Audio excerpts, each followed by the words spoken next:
In this video, I'm going to show you how to change your language inside Pocket FM. If you find this video helpful, please consider to like this video and subscribe to my channel. In saying that, let's just jump straight into the video. Okay, so open up Pocket FM. And now once you've opened it up, you're going to be logged in. So from the Home tab, we want to click onto our user profile icon, which is located top right-hand corner of the page. And again, top right hand corner of the page is going to be a gear that's going to take into the settings inside Pocket FM. All right, once we're here, navigate lower and we'll see language preferences. So click onto that option.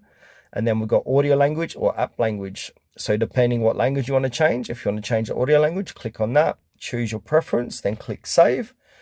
And likewise, if you want to, let's go back to language